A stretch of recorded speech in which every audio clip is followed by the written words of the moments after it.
Hello नमस्कार मेरे प्यारे दोस्तों, स्वागत है आप सभी का आज की इस प्यारे से लेक्चर में।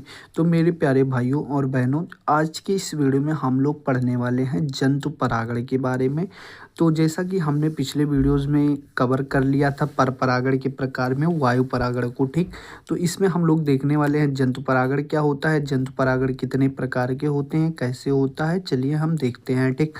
तो भैया जंतु परागण जो होता है, पुष्पों में जंतुओं की सहायता से होने वाले परागण को हम जंतु परागण कहते हैं, ठीक। इसमें कीट, पक्षी, चमगादड़, हाथी, मनुष्य आदि सहायता करते हैं। भैया जंतु परागण मतलब जैसे जंतु इसमें सहायता करते हैं, जंतुओं के द्वारा होता है, ठीक। बाह्य माध्यम जंतु होते हैं इसमें, तो इसे हम जंतु परागण कहते हैं। अब जंतु परागण भैया कई चीज़ों के द्वारा होता है, जैसे कीट के द्वारा, पक्षी के द्वारा, चमगादड़ के द्वारा। तो चलिए हम एक एक को पढ़ते हैं, जिसमें मेन हम दो पढ़ने वाले हैं, कीट परागण और पक्षी परागण के बारे में, ठीक। तो सबसे पहले हम पढ़ेंगे कीट परागण क्या होता है।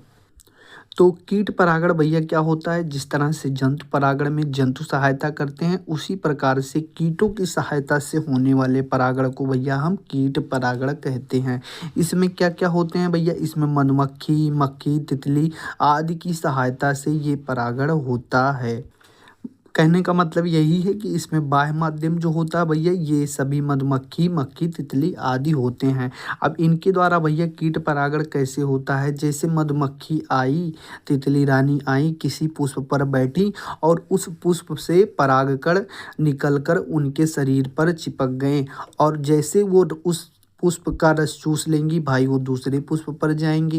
तो जैसे दूसरे पुष्प पर जाएगी, परागकण चिपक के उनके शरीर से दूसरे पुष्प के वर्तिकाग्र तक पहुंच जाएंगे, जिससे निषेचन की क्रिया संपन्न होगी और इसके द्वारा परागण हो जाएगा, ठीक। अब हम देखते हैं कि कीट परागण की विशेषताएं क्या होती हैं। अब भाई कीट परागण की विशेषता में हम लोग कुछ इंपॉर्टेंट पॉइंट्स देखेंगे। इसमें भैया सबसे पहला पॉइंट क्या है कि पुष्प जो हैं प्रायः आकार में बड़े होते हैं।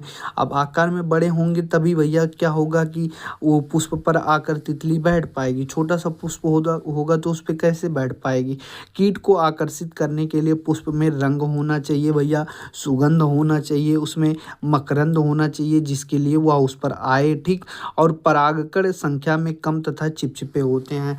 अब इन फूलों की विशेषता में एक विशेषता है कि परागकण जो होते हैं भैया, इसके चिपचिपे होते हैं, जो कि तितली के शरीर से चिपक जाते हैं, तभी वो दूसरे पुष्प तक पहुंच पाते हैं। और परागकण जो होते हैं भार में हल्के होने चाहिए भैया, हाई वेट का होगा तो कैसे वो तितली ले जा पाएगी उसको। तो इसीलिए वेट जो होता है इनका कम होता है। तो चलिए अब हम दूसरा देखते हैं, पक्षी परागण क्या होता है, ठीक।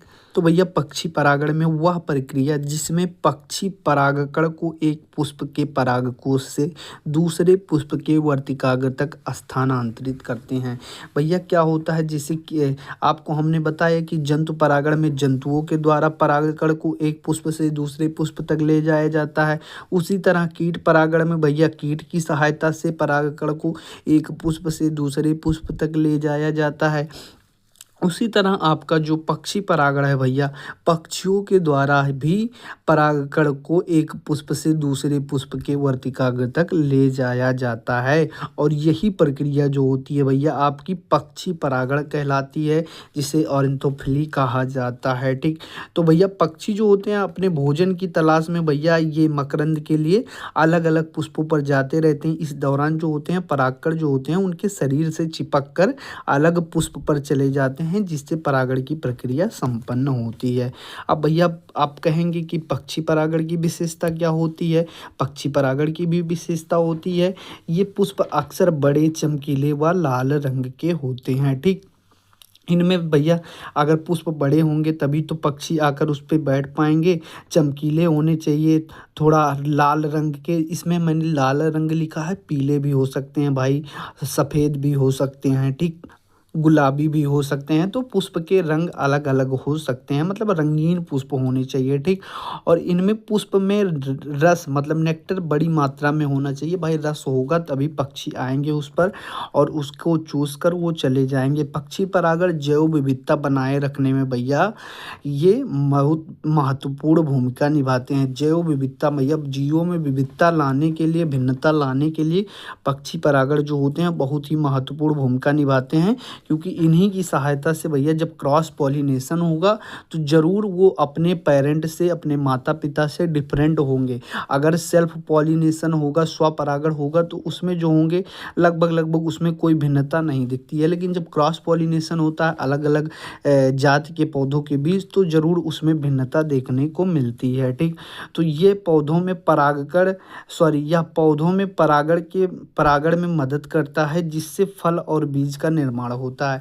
अब ये क्या होते हैं भैया, जो पक्षी होते हैं, पक्षी परागण जो होता है यह परागण के लिए मदद करता है, जिससे फल और बीज का निर्माण होता है।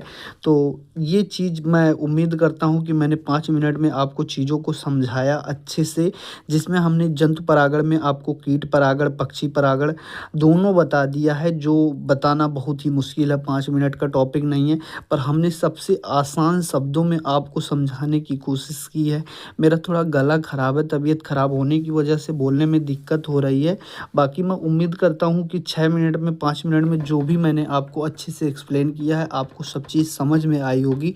और बहुत मेहनत से कंटेंट लिखना पड़ता है भाई, तो एक कमेंट आप ज़रूर करके जाना, अपना रिस्पॉन्स ज़रूर देना अगर आपको कंटेंट अच्छा लगा हो तो आप अपने दोस्तों के साथ शेयर करना ना भूलिएगा। चलिए मिलते हैं हम अपने नेक्स्ट वीडियो में, तब तक के लिए बाय बाय, धन्यवाद।